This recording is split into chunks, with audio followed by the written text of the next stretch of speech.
And we will to start right now regard international lecture series study based academic and best practice with the title Business Continuity Post COVID-19 Pandemic.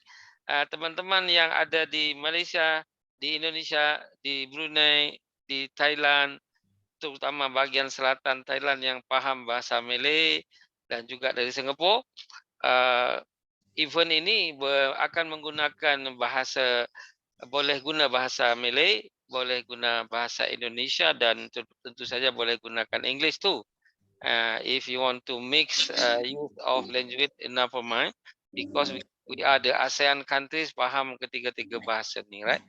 Okay, the itinerary adalah pertama welcoming speech from me around 2 minutes. And then there is we will to start with the pray first, and then the third, Indah Gumilang as the co-host will to share the official video of ILC, ASEAN Lecture Community, around 3 minutes, and then we go to the first speaker, Encik Ihsanto Wahyudi, sarjana ekonomi. Jadi kalau puan baca SI itu di sini dipahamkan sarjana ekonomi, jadi dia degree and economic, and then ada MAK itu maksudnya Master of Accounting, ya.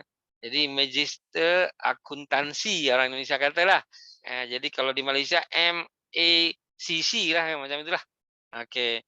Jadi after Encik atau Mr. Ihsanto sharing, usually there is one song by video for refreshing. This is share lecture, not conference. Therefore, we will to enjoy and fun, right? After the song by video for refreshing, and the second speaker will be to share.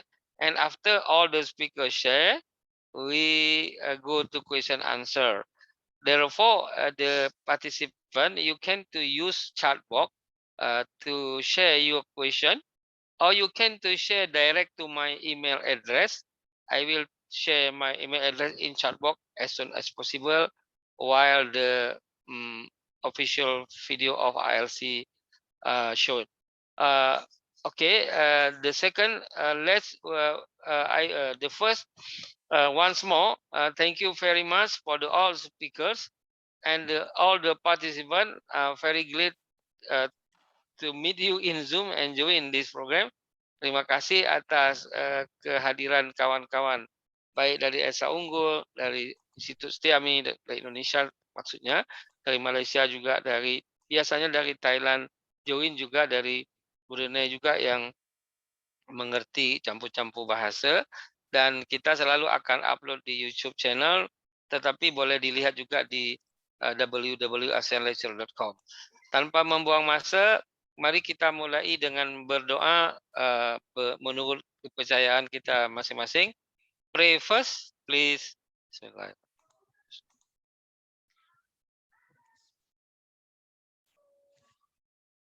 Thank you very much.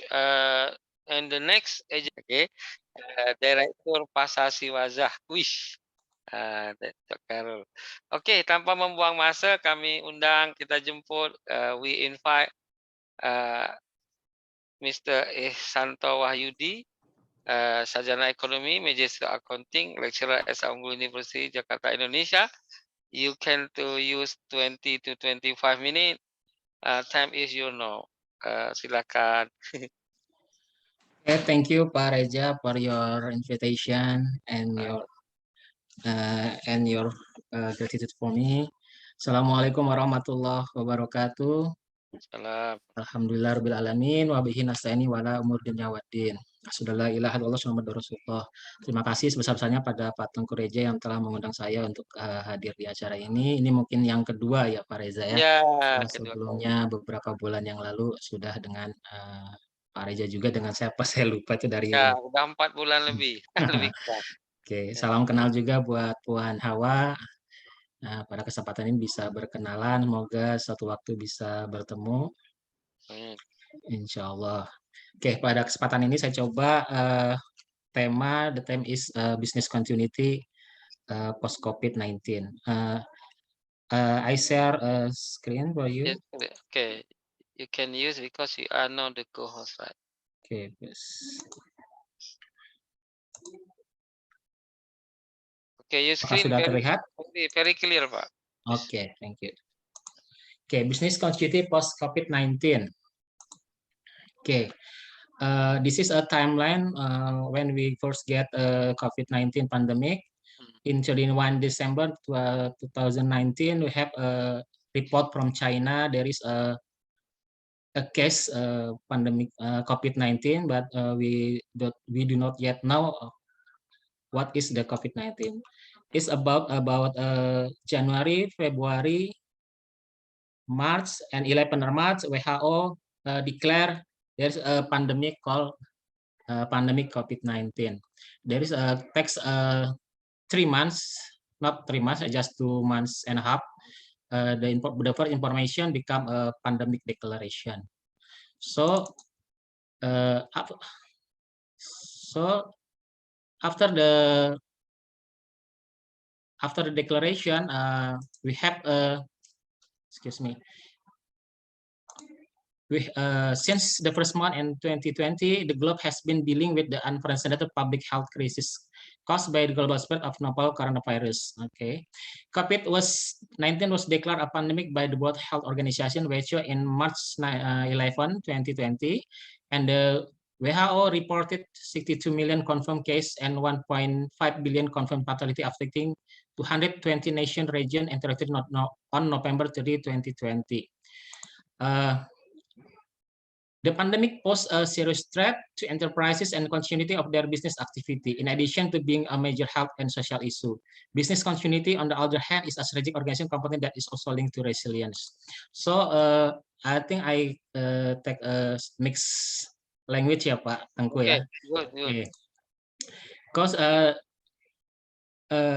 other than major health and social issue, pandemic COVID is also threaten the enterprise, the business activity.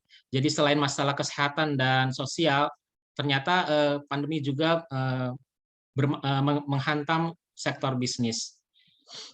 Oke. Nah, after the WHO, setelah WHO sudah menyampaikan permasalahan tentang krisis ini, kita memiliki emergensi di perusahaan ya, terutama gini. Ketika sebuah perusahaan, terutama kita mengetahui bahwa ketika COVID-19 sudah disampaikan pemerintah, termasuk pemerintah Indonesia sudah menyampaikan deklarasinya, banyak perusahaan yang harus menghadapi permasalahan gitu ya. Terutama kalau kita lihat sektor-sektor yang terkait langsung dengan berhubungan dengan masyarakat seperti hospital, kemudian sektor pariwisata dan seterusnya. Oke.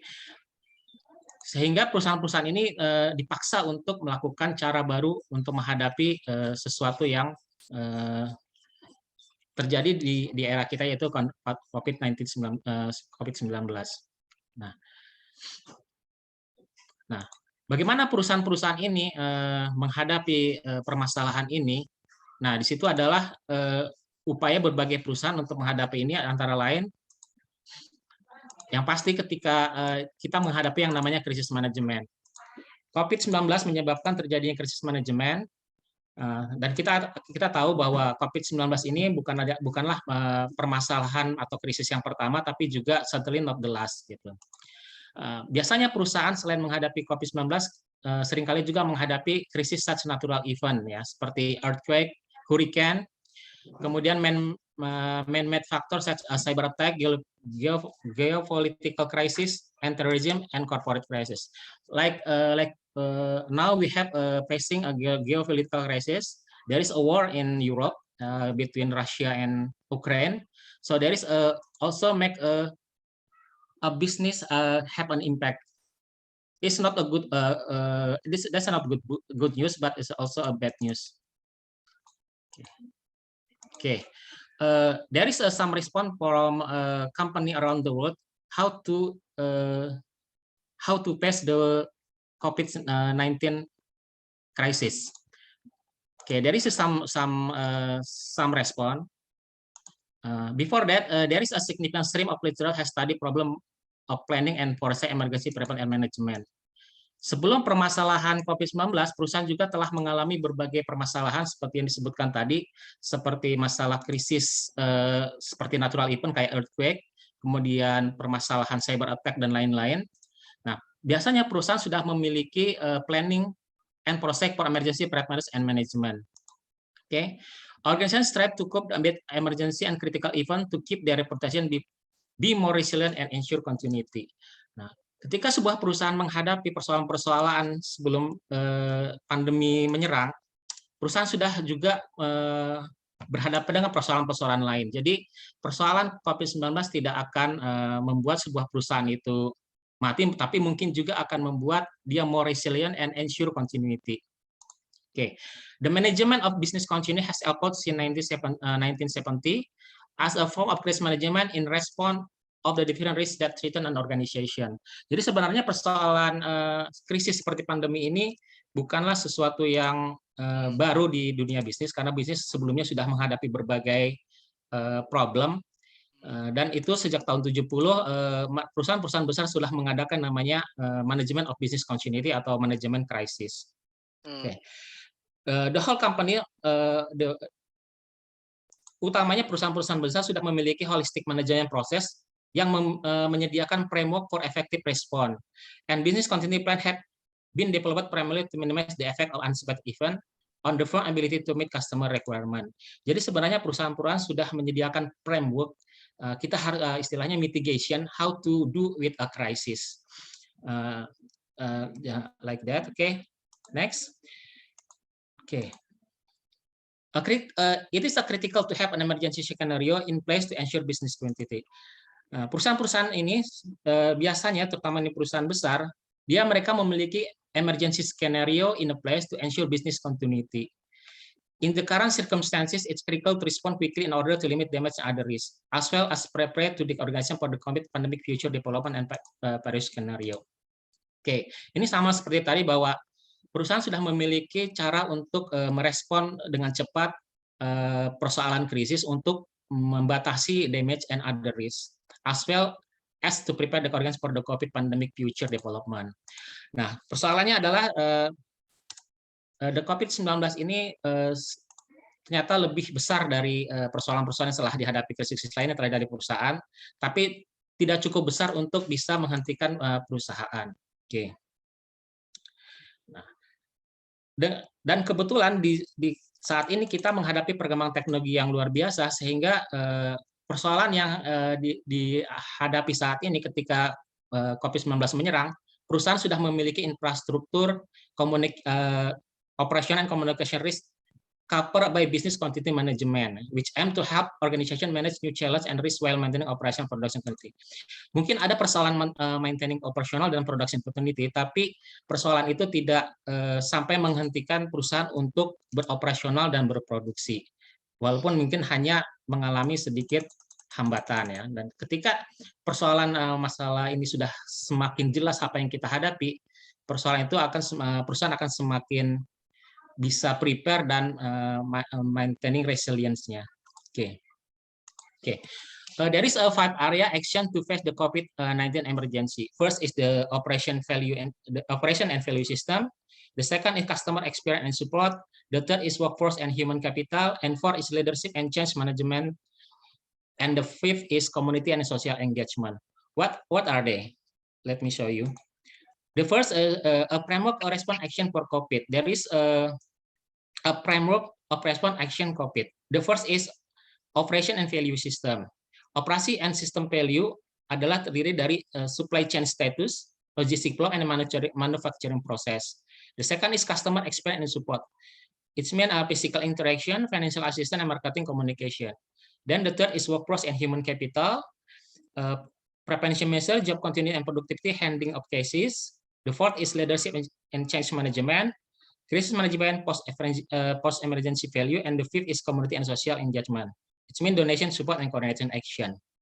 So there's a 5 area that the company should emphasize so they can continue to operate dan terus bisa beroperasi dan terus berjalan dan melaksanakan kegiatan bisnisnya. Okay, there is 4 there is a framework the company should do to respond action for COVID-19. Okay. We go to detail about what is the operation and value system. Action led to operation and value system is mean as supply and charge scenario. There is company action, assess the overall impact of the emergency and company operation, define micro scenarios of operation and demand and sales, leverage analytics to monitor operation and supply chain status, share risk scenario with key partner and supplies. In supply chain status scenario, the company could do 4 things: assess the overall impact on emergency and company operation, define macro scenarios and evaluation and demand and sales, leverage analytics to monitor operation and supply chain status, and 4, share risk scenario with key partner and supplier. The second, inbound and outbound logistic flow. Enhance digital connectivity across the supply chain. This is the key, I think. Enhance digital connectivity across the supply chain. Ensure business critical process and services. Identify core physical resources needed to maintain continuity. Revise inventory, warehousing, and order management process. Revise logistic and route automation to reduce risk. The third is manufacturing continuity and conversion. Convert to increase production of proxy material and product. Optimize production capacity and redefine production plan. Update re-engineer production, enhance workforce security. This is the area of related operation and value system. The second is action related to customer experience and support. Physical interaction and mobility, companies should adopt preparation measure across all customer touch point, change shop facility access and buying payment contactless process, track customer mobility and build fact-based customer report. The second is financial emotional assistance, extend warranty and service recall, online and telephone support, provide digital parenting to customer and their family, provide digital resources and emotional support or telehealth service, relief payment, provide delay and financial support to customer, support customer community and facility peer-to-peer interaction. Then the third is marketing customer communication, develop training for customer team and emergency communication, improve digital channel and strengthen customer contact center, redefine brand strategy, payoff logo and marketing message. Okay. And that the second about customer related customer experience and support. The third, the company should do about action related to workforce and human capital. There is a report area, employee safety and disease prevention. And the second is work routine and job productivity. And the third is leave and infection handling. So I guess I will not read it all because it's so much, yeah. But we can see the number first. The number 1, define process evacuation return from infected area. This is the company studied in detail regarding the area related to workforce and human capital. Okay. Then the fourth is action related to leadership and change management. So the fourth is emergency and continuity management, and fourth emergency vision and value creation. We can see here that the company should do access line governing plan to support continuity plan. This is the strategic area because this is about the management and the board of director. Now, this is something the level of management and CEO. Like we can read in the number 15, share CEO talk to ensure shareholder about company free partners. So this is the fourth action the company should do in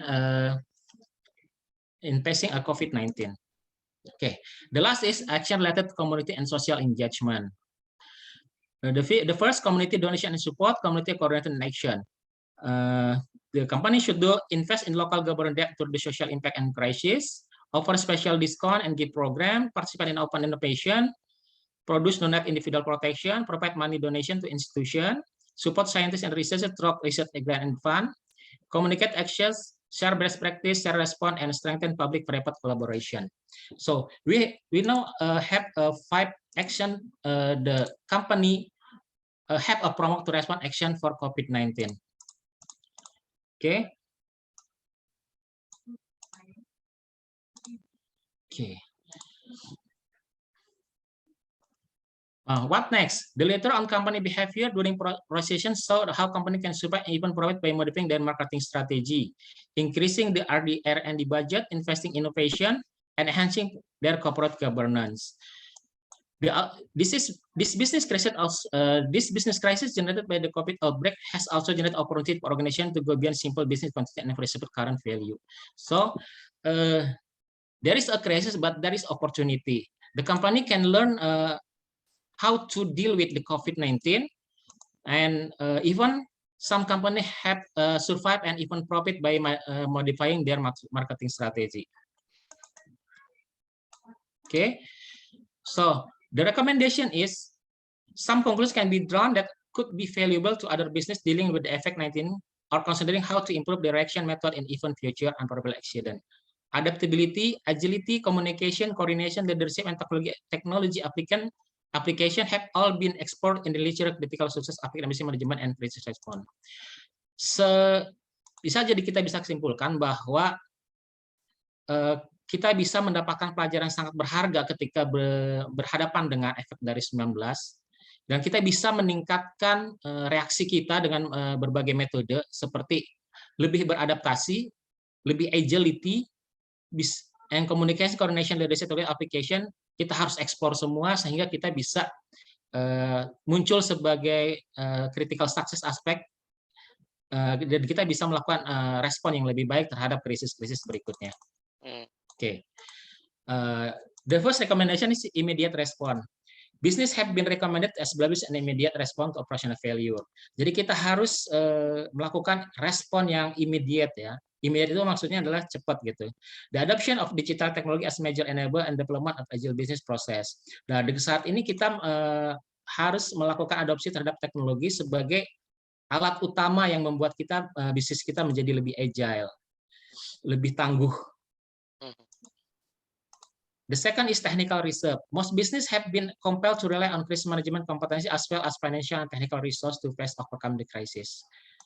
Flexible response does rely on existence of technical reserve that can help us to the continuity operation during the transition. We should have a technical reserve. The reserve is what you call it, cadangan. Should have a technical ability, technical reserve, and technical technical ability, kemampuan teknis untuk bisa menghadapi persoalan krisis berikutnya. Ketiga, kita harus enhance capability. Through enhanced data gathering and monitoring capability, organizations have created a real-time awareness of pandemic impact. Adoption of good business analytic methodology and tool that promote information-rich communication and leadership have been key to successful response.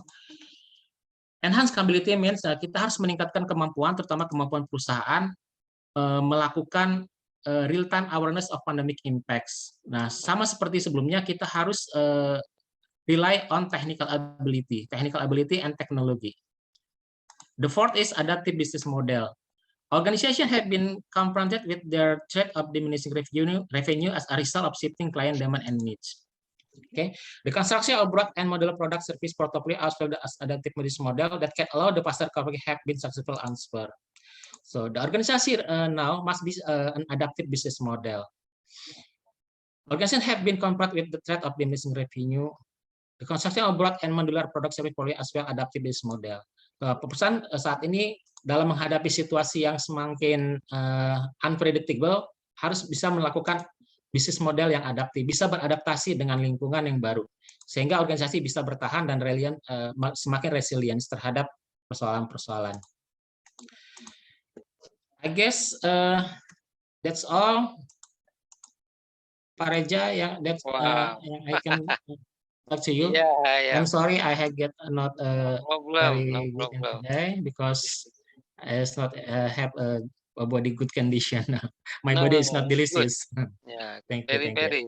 Very good. And then we can to look that the Pak Isanto is the accounting use the resource is very effective. The resource is time is 23 minutes.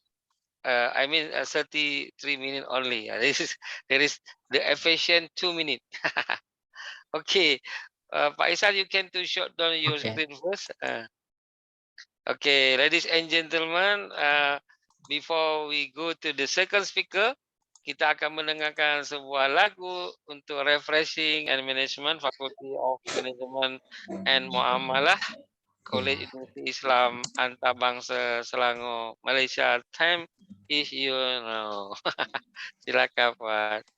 Assalamualaikum warahmatullahi wabarakatuh. Selamat siang pada semua. Pertama, saya ucapkan ribuan terima kasih atas jemputan ini untuk Profesor Tengku Syarul Reza. Dan tak dilupakan juga untuk Pak Shanto Wahyudi untuk sama-sama menjadi narasumber. Narasumber tahu juga. Juga untuk pelajar-pelajar dan rakan-rakan saya di QIS yang sama-sama mengikuti sesi sharing knowledge untuk petang ni. Saya tak adalah nak berkongsi banyak. Tadi tengok Pak Isyanto banyak kongsi tentang ilmu berkaitan dengan impact COVID pada perniagaan dari sudut akademik, dari sudut knowledge. Ini sangat compact and sangat brief and compact. But my sharing is much more on the practicality in what happened in nations punya perspektif lah. Jadi tadi slide tadi mungkin lebih detail penjelasan berkaitan impact dalam konteks menyeluruh berkaitan dengan supply chain, berkaitan dengan improvement in terms of technology, customer service, media. Tapi saya lebih sedikit je. Saya harap ianya dapat sedikit sebanyak menyumbang. Alright, this is my slide. So allow me to explain. Okay. Very clear, very clear. Business community. Yeah, since my slide is in BM, so if you want to explain it more in BI, insyaAllah I will, you just ask. Okay, insyaAllah this is the slide saya. Saya siapkan pagi tadi. No problem. Bagus. Sebab semalam pergi bercuti, baru habis tengah cuti sekolah, hari ini baru masuk sekolah, jadi lepas tu saya bercuti sekali lah. Jadi semua mengetahui kesan COVID. So pandemik COVID-19 bukan untuk satu negara, tetapi its impact to global market, impact to the whole country in this world. So kesannya bukan sedikit, it's very impactful, sangat terkesan besar secara mega, dan ianya memberi kesan bukan hanya individu tetapi juga kepada perniagaan. Jadi bagaimana perniagaan perlu mengekal selepas pasca COVID. Saya pernah membentangkan perihal doing business during COVID pada tahun lepas di salah sebuah di sharing session juga. Tapi untuk kali ini saya akan bentangkan bagaimana sustainability atau pengekalan perniagaan pasca COVID. Jadi ni ada cerita roti canai. Ini adalah isu semasa di Malaysia. Siapa pernah makan roti canai? Di Malaysia ini antara makanan kegemaran rakyat Malaysia. Untuk di waktu-waktu bukan waktu tertentu, di mana-mana waktu you can take it during breakfast, tengah hari ataupun lepak waktu petang ataupun malam, sebab selalunya ianya dijual di kedai mamak. Dan roti canai antara favorite lah makanan di Malaysia. Tapi apa yang berlaku untuk roti canai sekarang? Jadi kesan selepas COVID banyak berlakunya tadi yang Bapa Isyanto nyatakan, geopolitik isu, krisis tersebut memberi kesan sebenarnya pada pengeluaran, penghasilan gandum dunia. Dan oleh kerana roti canai adalah makanan asas yang menggunakan bahan utamanya ialah gandum, maka harga gandum telah meningkat, menjadi daripada RM46 untuk 20 kilo menjadi berapa tu? RM68. So ianya meningkat. Peningkatan ini adalah di luar kawalan, kerana ia adalah harga dunia lah, pengeluaran untuk secara global. Jadi peningkatan ini tidak boleh dikawal, sukar dikawal. Jadi nak tak nak pengusaha ataupun peniaga kedai mamak terpaksa meningkatkan harga sekeping roti daripada RM1 menjadi RM1.20 hingga RM1.50 lah. Ini antara impact. Sekali kadang-kadang kita kata kenapa impact sebenarnya semua naik, bukannya harga roti canai saja. Harga barang-barang bahan mentah yang lain juga naik di Malaysia ni, kan? So adakah ianya, sebab itulah kalau kita kata impact on business for COVID is impact to as consumer juga, consumer juga terkesan kerana impact COVID kepada business impact pada consumer. So at the end dia akan meningkatkan inflation rate, so itu isu roti canai. So walaupun untuk pengekalan perniagaan, tetapi kos operasi menyebabkan kos operasi meningkat, secara langsung dia akan beri kesan kepada consumer lah. So sebelum tu kita pasal COVID juga dikenali sebagai pasal peralihan endemik lah. Kita akan hidup bersama-sama dengan COVID. Kita kena hidup dengan virus COVID. Jadi di Malaysia kita namakan ataupun proses ini adalah fasa peralihan endemik, yang mana Malaysia telah memasuki fasa endemik bermula pada 1 April tempoh hari. Dan memasuki fasa ini, kerajaan telah memberi beberapa kelonggaran kepada peniaga, kepada pemilik-pemilik perniagaan untuk beroperasi. Selain daripada itu, pintu sepadan juga, kerajaan telah membuka pintu sepadan, dan ini telah akan membuka lebih banyak ruang perniagaan dan juga sektor, mengembangkan lagi sektor pelancongan lah, dan juga sektor perhotelan, penerbangan akan berkembang. Jadi walaupun COVID masih ada, tapi kita kena hidup bersama-sama dengan COVID. Jadi apakah kelonggaran SOP itu? Walaupun dia nampak kelonggaran SOP, tapi dia memberi kebaikan dari sudut bagaimana operasi bisnes, iaitu kita tak pakai pelitup muka lagi di tempat-tempat awam. Pakai pelitup muka di tempat awam masih lagi wajib, tapi ada yang dah tak ikut sangat, kan. Had waktu operasi premis juga telah dimasukkan. Maksudnya kalau dulu kita hanya beroperasi sampai pukul 8 malam, selepas penarikan balik kelonggaran ini, had PKP tempoh hari, kelonggaran telah diberikan, mereka boleh beroperasi sehingga waktu macam mamak, kedai mamak boleh beroperasi selama 24 jam lah, ataupun 12 jam ikut masing-masing. Kemudian selalu kena scan MySejahtera, kan, di barcode sekarang dah tak berapa wajib lah, tempat tertentu tak perlu. So itu memberi, bila ada kelonggaran, dia akan memberi kesan pada perniagaan lebih ramai orang akan datang dan tidak ada penghadan untuk tempat duduk premis. Jadi ramai boleh makan di dine-in, dine-in dalam restoran, dan ini akan mengembangkan lagi industri ataupun bisnes. Okay, seterusnya tadi kita tengok senario-senario apa yang berlaku oleh kerajaan, apa yang kerajaan lakukan, dan ia memberi kesan kepada perniagaan.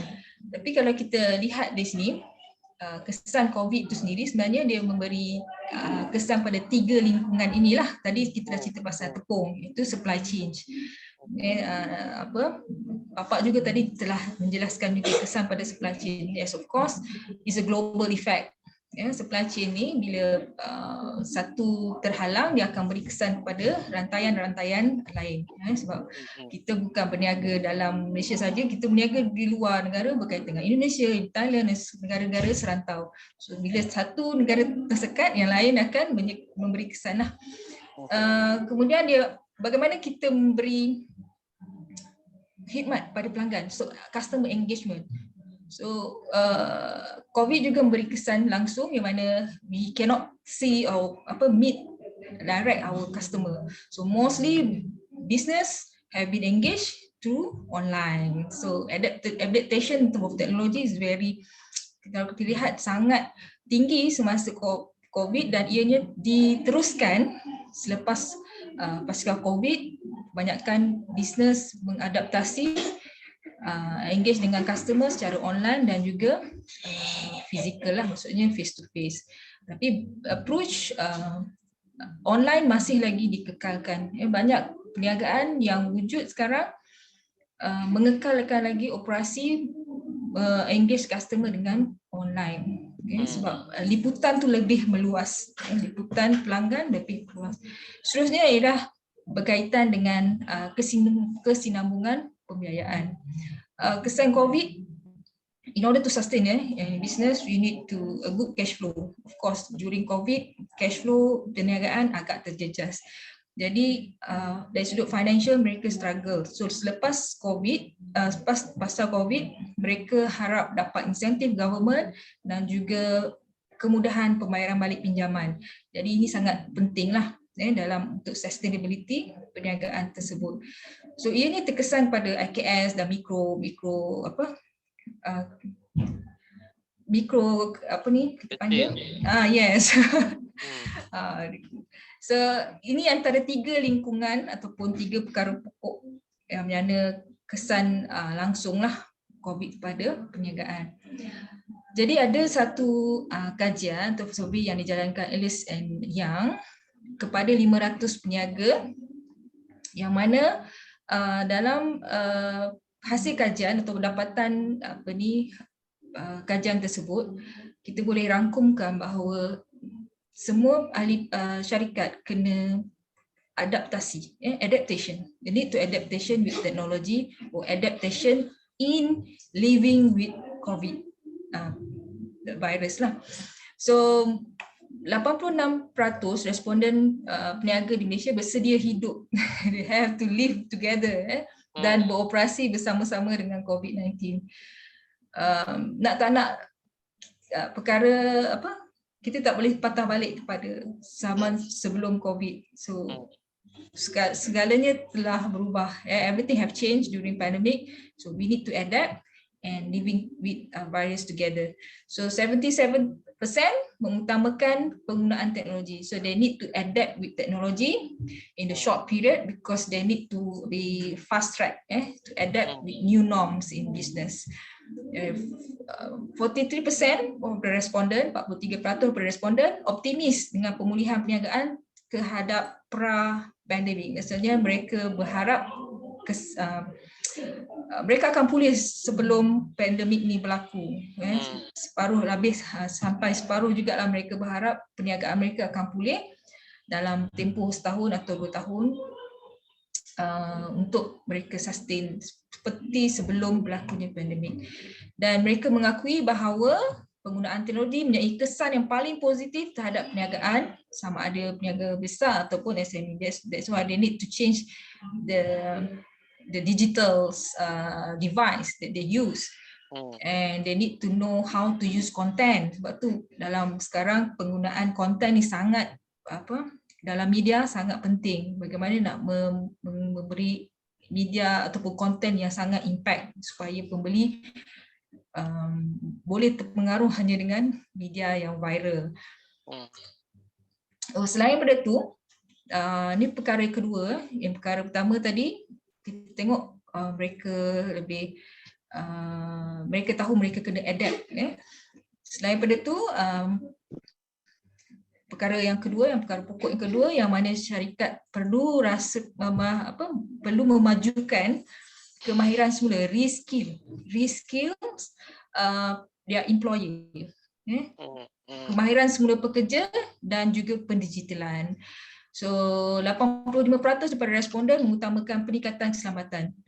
They aware that the safety is very important or vital for business survival.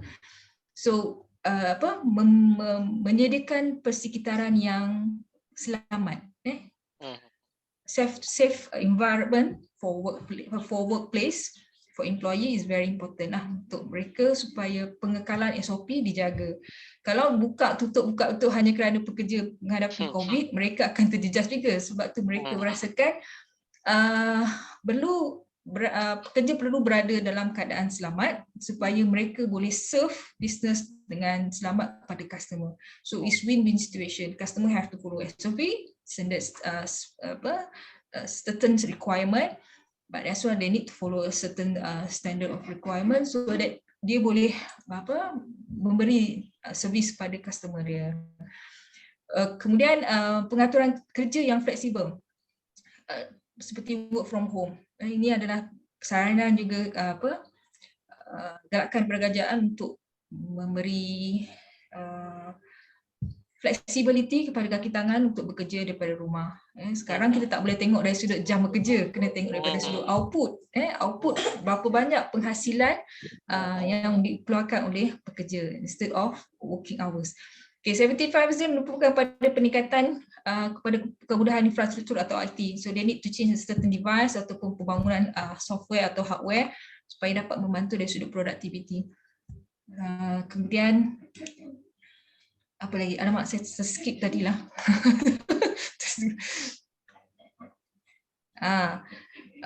They need to resize, dia yang perlu mengecilkan operasi ataupun menukar model perniagaan ataupun kena menambah baiklah kedudukan keuangan mereka. Ini antara isu-isu yang sebahagian besar peniaga-peniaga dibincangkan dan mereka bersetuju perkara ini. Okay, seterusnya berkaitan dengan upskilling dan ada new skill tadi. Ini adalah antara aktiviti ataupun program yang dilakukan oleh kerajaan melalui MPC, Malaysian Productivity Corporation, yang mana melalui MPC mengadakan banyak webinar mempelawa pemilik-pemilik agensi ataupun pemilik-pemilik perniagaan untuk improve, membaikkan ataupun upskilling itulah Upskill Malaysia adalah platform single window nasional yang menyediakan maklumat menyeluruh mengenai program latihan meningkatkan pembangunan kemahiran yang dikeluarkan oleh kerajaan Malaysia lah. So boleh pergi ke website ni, apakah bidang-bidang yang mereka tawarkan untuk meningkatkan lagi kemahiran-kemahiran tenaga kerja kepada pekerja yang sedia ada supaya mereka boleh channelkan kepada industri yang sesuai. Okay, seterusnya antara lain yang responden mendapati bahawa mereka perlukan sokongan lanjutan, terutama dari sudut teknologi digital. Jadi mungkin untuk generasi terkini dia selesa dengan teknologi, is very teknologi saver. Tapi untuk peniaga-peniaga yang agak yang 70s kan, dia agak lambat. Jadi kena ada sokongan untuk mereka faham bagaimana menggunakan teknologi. Kemudian macam mana nak menyelesaikan perniagaan menjadi resilient tadi, daya tahan. Daya tahan dari sudut inilah risiko-risiko perniagaan. Okay. Akses sumber untuk pemulihan perniagaan, mereka memerlukan explorations in terms of new opportunity. Kena bantu, terutama IKS kecil.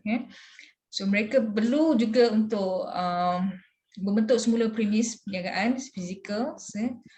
Ini untuk they want to go to upscale their production, mereka perlu bantuan lah dari sudut geran padanan, kita panggil ke sini geran padanan. So government akan memberi bantuan geran kepada perusahaan yang layak, maksudnya mereka sepanjang tempoh COVID tu mereka ada resilient, maksudnya daya tahan yang tinggi, so dia boleh upscalekan dia orang punya production.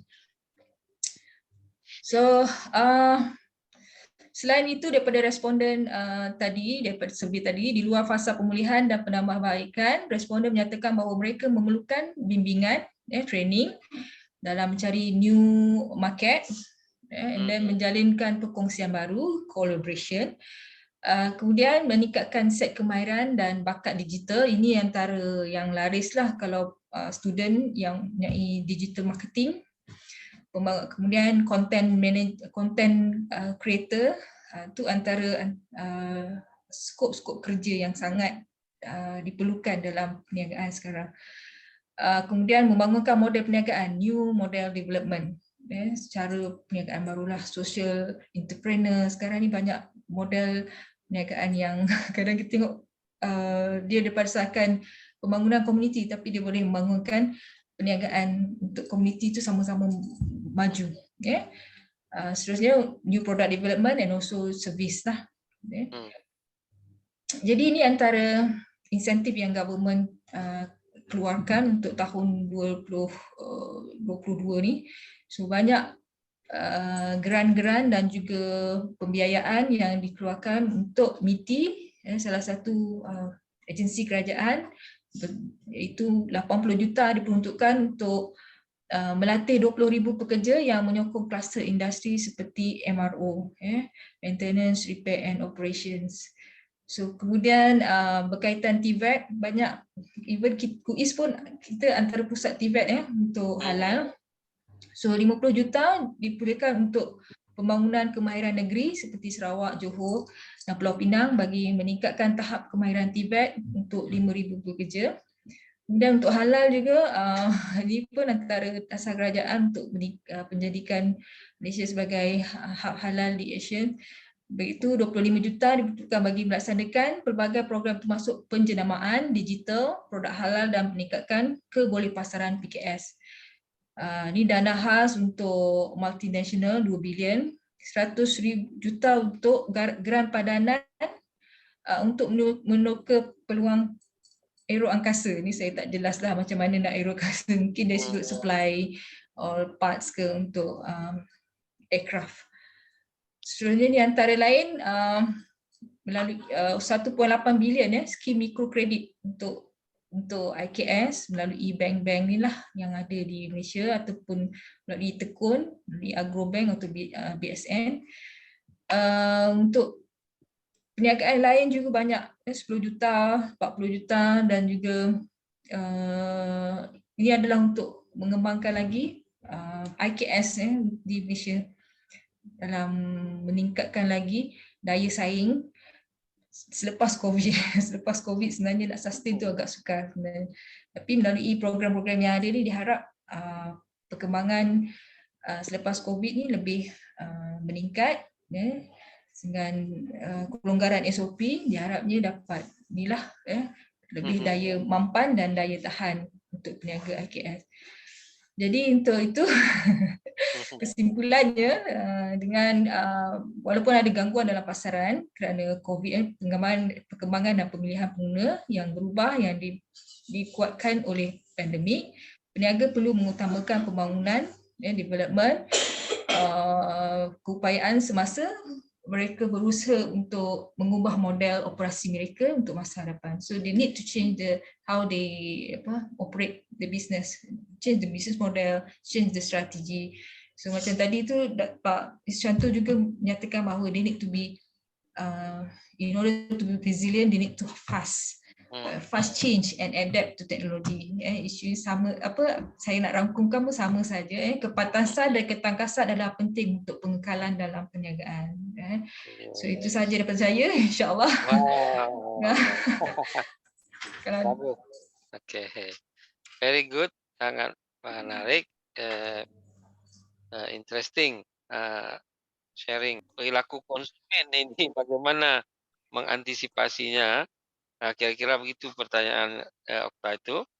Jadi right now where the consumer behavior difference before COVID, what can we do about it? Kemudian nombor 2 dia tanya after COVID-19 many startup cooling down because they not predictable before that COVID coming. What your advice to new startup who will start in the new normal right now?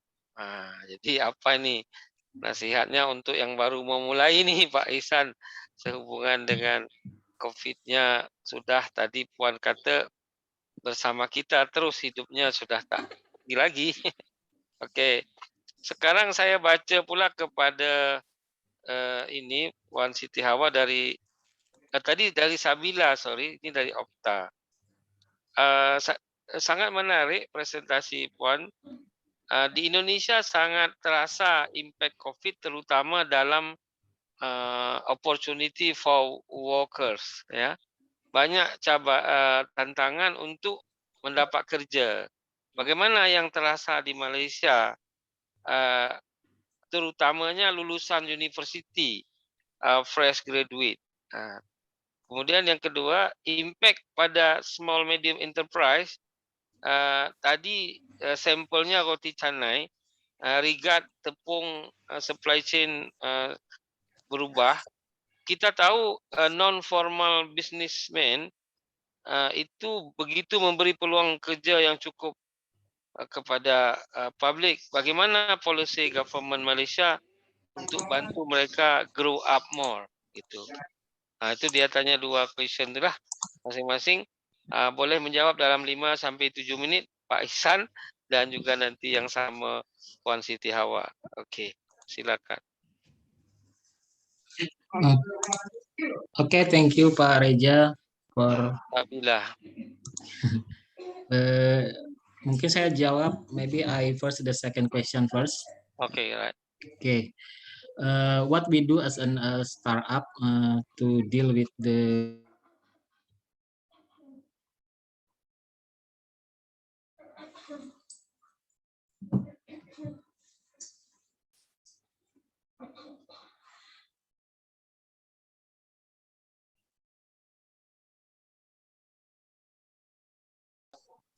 we have dealing a different situation than the 10 years ago about the startup, because I think the era of burning money is over. I think so. If you want to do a startup, do something, do business, you should have a revenue model. So in the first you doing a business, you already have a revenue. So the revenue you can sell to the investor. Also, the revenue can save your cash flow in the beginning. I have become an advisor in one startup called Job2Go. This is about human resource recruitment. We have a application like absence application. Then we have a salary application. This is in still in the phase of building the application. So we burning money, but we have other business that make money. We have an outsourcing. We have a client like that, Tokopedia. So, we menyediakan, we provide them an outsource human resource for Tokopedia, Grab, and other company. So we have a revenue. So the revenue we can use to support our application that's still burning money. But also we looking for investor, of course. Now we have an investor from Japan and also investor from Korea and also from India. We already sell 50% of our share. So I think for now you should have a revenue model from the first time you set up a startup.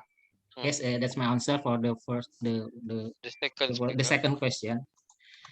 And the first question about customer, yeah. Behavior. Customer behavior. I think I don't have any good answer about that. I think I just feel about that. I'm not really understand what about now the customer. I just see it in my sense that there is some different from past customer. I think the customer today more demanded, and they want like full service or also microservice. I mean that they want to become serving in the level of microservice. So like as an example, you are a customer from market, from Tokopedia, like and Shopee. If you have complaint, they should serve you in the individual basis. They cannot answer in wholesale service. They just do a microservice. I think the customer right now is more demanded than a customer maybe 10 or 20 years ago. That's my answer. Okay, smart answer. It's good, smart answer.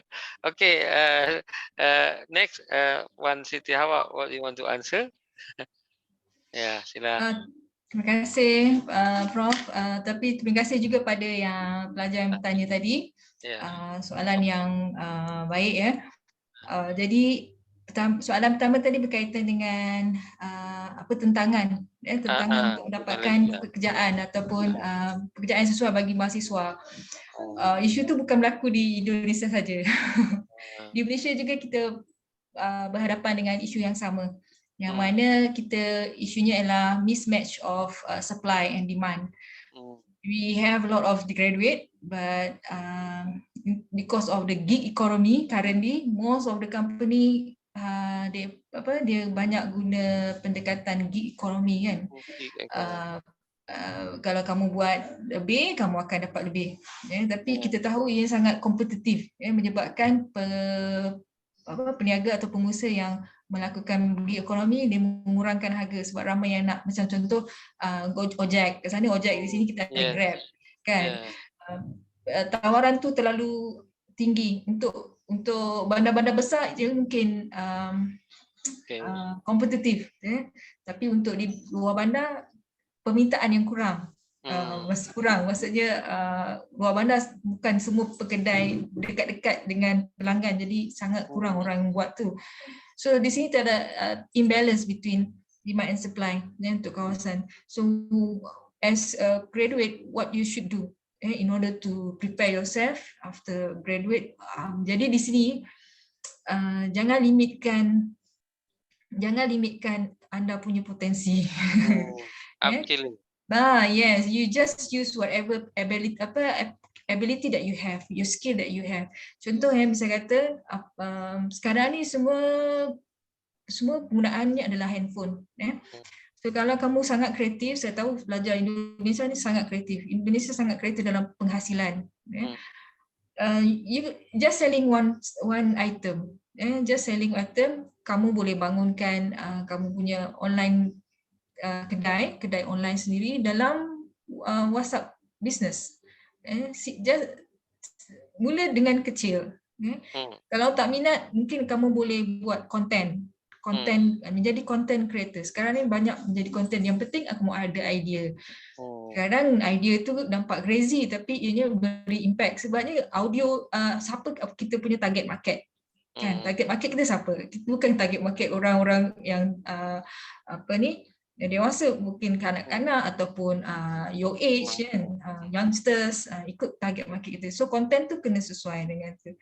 Jadi sebenarnya kamu boleh gunakan handphone saja untuk mendapatkan membangunkan kamu punya perniagaan sendiri dengan konten. Satu lagi adalah menggunakan Canva. Canva adalah satu medium yang mana kamu boleh tolong mempromosikan syarikat lain pun boleh. Contoh, gunakan aplikasi Canva, gunakan kreativiti kamu untuk membuat pemasaran bagi syarikat-syarikat IKS yang kecil-kecil ni. Bantu mereka. Kalau kamu pandai bangunkan My Business, gunakan Google. Buat itu saja untuk company yang kecil-kecil ni, perniagaan kecil-kecil ni, bangunkan untuk My Business mereka supaya mereka ada dalam Google Map. Itu pun dah satu perkhidmatan. Mungkin boleh menjawab Boleh. Nombor dua. Sebabnya sekarang pelajar kena sangat kreatif. Sebab saya tahu untuk dapatkan pekerjaan sangat kompetitif. You have to compete with others that have a lot of skill. So multi-skill is very important currently. Okey, yang kedua ialah soalan berkaitan dengan apakah government punya intervention berkaitan dengan penaikan harga barang. Malaysia ni ialah semua kerajaan dia ada agensi, dia ada kementerian yang bertanggungjawab untuk mengawal sesuatu perkara yang berlaku. Tapi peningkatan harga barang makan ni bukan hanya satu negara saja terkesan, di seluruh negara. Mungkin Malaysia terkesan kerana kita pengimport barang makan. Kalau Malaysia mungkin banyak penghasilan ni dalam negara, kesannya maksudnya you can get your own foods by your own. You don't need to import from others country. But for Malaysia we need to import, and our production for foods is kurang. Jadi kenaikan harga itu ada kita panggil melalui Kementerian KPDN KKHCP untuk hal ehwal pengguna. Mereka membuat intervention kawalan harga untuk barang-barang kawalan sebagai contoh tepung, Di sini ayam, beras, di sini disebut sembako. sembako. Sembako itu 9 bahan pokok. Jadi Ah, tepung, minyak, gula dan seterusnya. tapi kita tahu walaupun penetapan harga shilling tu telah dibuat, itulah peranan peniaga selalunya, mereka nak kenaikan harga tersebut. So mereka tahan dululah supply dulu kan. Bila demand tu terlalu tinggi, dia akan release sedikit-sedikit dan harga terusnya meningkat. So itulah cara dia, tekniknya bagaimana peniaga selalu nak meningkatkan harga barang. Artinya dia di sana kan ada juga package untuk bantu yang small medium enterprise tu. Tadi insentif banyak, government melaksanakan insentif, tapi kita tahulah terhad pada beberapa juta dana sahaja kan. Jadi walaupun had tersebut kita tahulah berapa banyak je IKS yang boleh dibantu. Kan tak banyak. Jadi tak nak IKS kena survive dan juga sustain mengikut dengan inilah cara online sekarang, lebih kepada viral content, menggunakan network marketing. Itu sangat membantulah. Bukan government cuma sediakan insentif, tapi siapa cepat dia dapat lah. Sebab tak boleh nak siapkan untuk semua orang. So insyaAllah kalau mungkin dapat menjawab soalan tadi. Boleh menjawab. Jadi tadi sudah dijelaskan juga beberapa paket insentif itu untuk stimulation, karena tak mungkin semuanya nak disuap semua, tapi kena ada stimulation to market kan, to the grow of yang lain. Okay, thank you. Saya melihat tadi Yeni Setiawati ini dia mengapa live terus. Mungkin Yeni ada mau cakap 1-2 minit kah? Karena saya lihat Yeni tadi sangat memperhatikan diskusi ini. Yeni ini dari Jakarta ke dari mana? Yen, kamu mau bicara? Boleh 1, 2, 3 minit? Please unmute first before